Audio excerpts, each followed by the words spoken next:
Bienvenue dans ce deep dive exclusif sur l'état actuel du football européen. Alors que le FC Barcelone vient de sidérer l'Europe avec un succès historique 7-2 contre Newcastle, nous analysons la méthode Hansi Flick. Comment a-t-il réussi là où Xavi a échoué?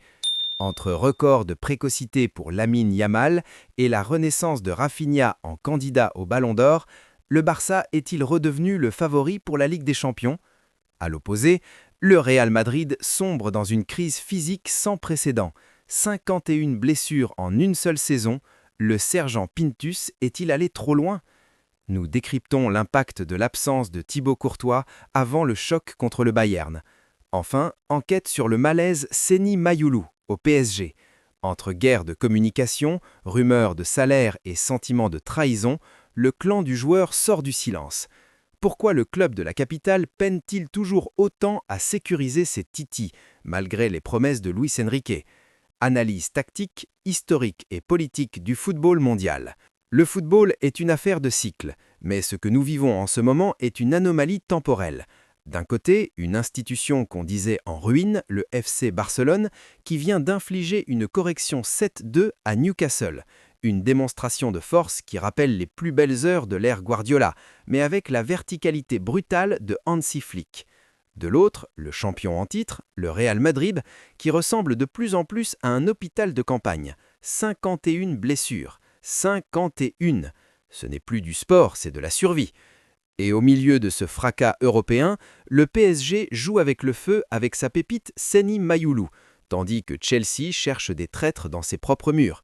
Aujourd'hui, on ne va pas juste vous résumer l'actu, on va plonger dans les entrailles de ces crises et de ces renaissances.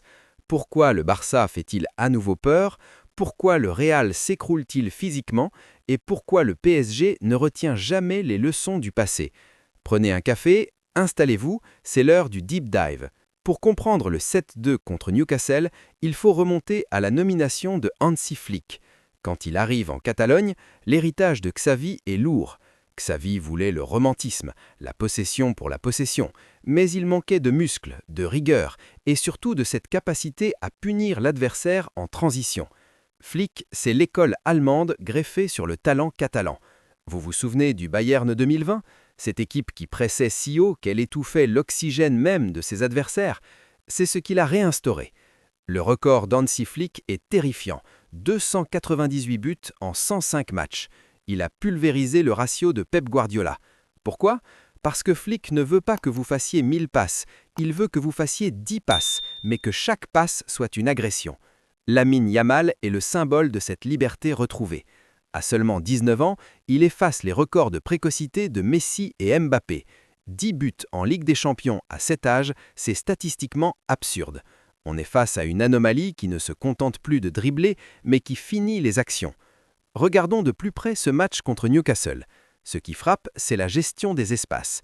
Le Barça de Flick joue avec une ligne défensive extrêmement haute, presque suicidaire pour certains, mais gérée avec une synchronisation parfaite. Chaque perte de balle est suivie d'un gegenpressing de 3 secondes. Si le ballon n'est pas récupéré, il recule en bloc, mais la plupart du temps, Newcastle n'a même pas pu passer le rond central en première période. Parlons de Rafinha. On l'a critiqué, on a voulu le vendre. Aujourd'hui, Sport parle de Ballon d'Or à la Messi. Pourquoi? Parce que Flick l'a libéré de la ligne de touche. Il ne joue plus comme un ailier classique, mais comme un électron libre qui plonge dans les demi-espaces. Ses stats en 2026 sont folles, 12 buts déjà. Il est le déclencheur. Et devant, Lewandowski, à 37 ans, continue de marquer contre son 41e adversaire différent en C1. C'est la victoire de la structure sur l'individualisme. Flick a redonné au Barça une identité physique qu'il n'avait jamais eue. Ce n'est plus le tiki-taka, c'est le heavy metal Barça. Pendant que Barcelone fête ses records, Madrid compte ses morts. Thibaut Courtois, le rempart, le sauveur de la Decahuartada, s'écroule à nouveau. Une blessure musculaire au quadriceps, verdict, 1 mois dehors. Il rate le derby, il rate le Bayern. C'est la 51e blessure de la Maison-Blanche pour cette saison. Pour mettre cela en perspective, c'est une moyenne de 1,2 blessures par match. C'est inédit pour un club de ce standing. Tout le monde pointe du doigt Antonio Pintus, le préparateur physique historique. On l'appelle le sergent, celui qui prépare les corps pour le sprint final de mai. Mais en 2026, avec le nouveau format de la Coupe du Monde des clubs, avec l'enchaînement des matchs internationaux, la méthode Pintus est-elle devenue obsolète ou dangereuse? 19 joueurs touchés, seulement 5 survivants, dont Vinicius et Arda Güler. Le Real joue à la roulette russe à chaque entraînement. Comment Ancelotti peut-il construire une tactique quand sa défense centrale change de 3 jours? Militao, Alaba et maintenant Courtois. Le Real n'est plus une équipe, c'est une infirmerie qui essaie de jouer au foot. Changeons d'air et parlons de Paris.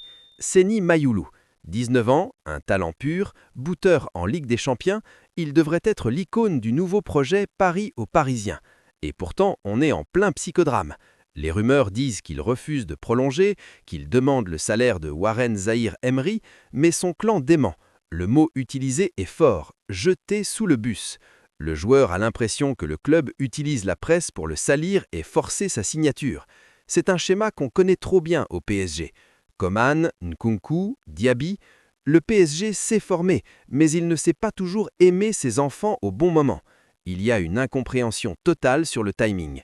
Mayoulou veut des garanties sportives, le club veut une signature avant de donner du temps de jeu. C'est l'œuf ou la poule. Mais dans un marché où les jeunes talents sont ciblés dès 16 ans par la Première Ligue, le PSG peut-il se permettre de perdre le successeur naturel de ses cadres? C'est une crise de confiance institutionnelle qui dépasse le simple cadre financier. Un mot rapide sur l'Angleterre parce que c'est fascinant. À Chelsea, Liam Rosignol a identifié la taupe. Imaginez l'ambiance dans le vestiaire quand le coach sait que l'un de ses joueurs donne la compo à la presse avant le PSG. C'est symptomatique du chaos qui règne encore chez les Blues. Et à Manchester United, le dossier Rashford devient une affaire d'État. Prêté au Barça, il revit 10 buts, 8 passes. United veut 30 millions maintenant. Le Barça veut un autre prêt. C'est le jeu du chat et de la souris financier. Et pendant ce temps, la Juventus tente le coup de l'été, Bernardo Silva gratuit. La Juventus ne peut plus surpayer les transferts, alors elle cible les fins de contrat. Bernardo à Turin pour encadrer la reconstruction de Spalletti, c'est un move de puriste. C'est le retour de la vieille dame aux affaires intelligentes. Alors, que retenir de cette revue de presse XXL? Le football européen est en train de basculer. Le Barça n'est plus en reconstruction, il est en mission. Avec un Rafinha au niveau Ballon d'Or et un Hansi Flick qui a transformé la Masia en une usine de guerre, les Catalans sont les favoris naturels. Le Real Madrid, lui, doit se poser les bonnes questions sur son staff médical avant que sa saison ne se transforme en tragédie totale. On ne gagne pas la Ligue des Champions avec 5 survivants. Quant au PSG, il doit décider s'il veut être un club qui protège ses pépites ou une plateforme de passage. Le cas Mayoulou sera le test ultime de la crédibilité du projet Luis Enrique. Et vous, qu'en pensez-vous? Le Barça de Flick est-il intouchable? Le Real va-t-il payer cher ses blessures? Donnez-moi vos pronos pour le Classico et la Ligue des Champions dans les commentaires. On se retrouve très vite pour une nouvelle analyse. N'oubliez pas le like, l'abonnement, c'est ce qui fait vivre la chaîne. C'était votre part de dossier sur la Foot Chrono. À bientôt.